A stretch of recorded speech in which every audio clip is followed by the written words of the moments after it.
I'm Dr. David Viscott, and this is Talk Radio 56, WIND. And I'm talking to Gail. Hi, David. Hi, Gail. How old are you, Gail? 28. What can I do for you? I just wondered what I can do to get myself out of a rut. What rut? Lately I just feel so lifeless and drained. Since when? Well, the last few weeks. When did it start? When did it start? Well, maybe more than that. When did it start? During summer, when I was just, I guess, bored. Yeah, but what was happening? I was fighting with my husband. Over what? You weren't bored? Well, well, I was bored too, and so I went back to work, and that helped some of it. You fighting with your husband over what? His religion. What do you mean? Well, he's really into, theology, philosophy, and all that. And, I'm not. And he wants me to be. Is he religious, fundamentalist, what? He's Catholic. And Orthodox Catholic. How long have you been married? 5 years. Why is it an issue now? Because he just became Orthodox Catholic. He was, nothing before. What made that change? I assume, he says it was through logical, steps that he just decided it was really the truth. He didn't have any visions or anything. And he's trying to convince you that it's the truth, and that's the way I should go. Are you Catholic? No. I was raised Episcopalian. Two different, but I haven't thought about it. I don't have the time to think about it right now. Maybe one day I will. And I've told him that. We're pretty, open and honest with each other, but it's... How much pressure did he put on you? He puts a lot. He tries to be nice about it. He really feels it to be the truth. I was hoping not to even talk about this, but I hate to talk about him, in case he hears, but... Hoping not to talk about it. Yeah. Well, I guess I was hoping it was something else. It's what bugs you all the time, right? I suppose. You can't live with it. Yeah, it's hard.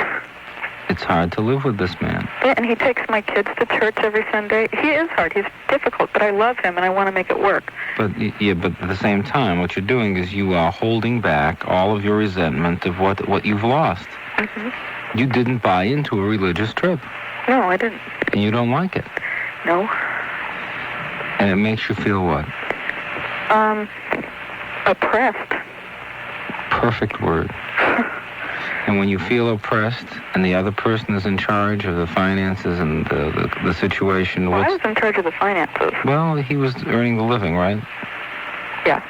So he was in charge of a lot of that, right? No, actually, but that doesn't matter because... Well, you didn't have the power. Yeah. Well, I do have... some power, just not over, I don't... Not over the important things. Right, I don't like to fight, so that's where he has the power. And you don't like to fight? No. And the thing that hurts you is what you like to fight about. Mm-hmm. And you don't like to fight, so you don't fight over the thing that bothers you. Yeah, I do, I will say I do make myself every so often just to stick up for my own pride. You do make yourself what? Fight, just to stick, I will stick up for myself. But basically you wish it were better and you feel disappointed that things aren't smooth. Mm-hmm. Your life always has been your way. You have a way of looking at the world, and when it doesn't follow through the way you want, you feel disappointed, but you don't do much about it. Divorce him? No, I didn't say that. No, I don't like to say that, but I don't see that. Is that what you're thinking? Is that what you're thinking? Well, I think that that's my alternative, and I'm not... So you're thinking about divorce? No, I'm not going to. Well, no, but Gail, if that's your alternative, I didn't bring the subject up. But that's... You brought the subject up, so you're thinking about it. Not that you'd ever do it. I have thought of it. That's right. You're thinking about it. Doesn't mean you're going to do it, but you're thinking about divorce, right? Right? Yeah. Okay, that's how unhappy you are. This doesn't feel like your home anymore. You feel lifeless, without drive, empty. This isn't the relationship that you bought into. Do you tell your husband that? Mm-hmm.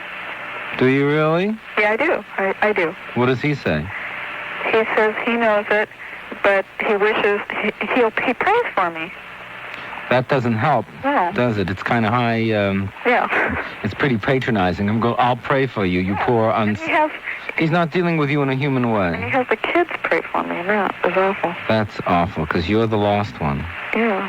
Okay. So he's isolated you from the family. He's made you feel like an emotional loser.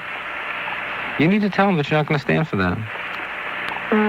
And that you're thinking of divorce. Not that you would ever do it, but you're thinking of it. That's how badly oppressed you feel by his religiosity.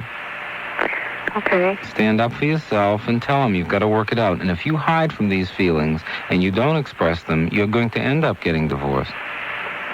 I don't want that. All right, so you better start. Worth the trouble. It's worth the trouble to be open and tell him the truth and tell him that some of the way that he's using the religion is to keep the two of you from being close. You want to be close by expressing the hurt that stands between you and loving him. I'm Dr. David.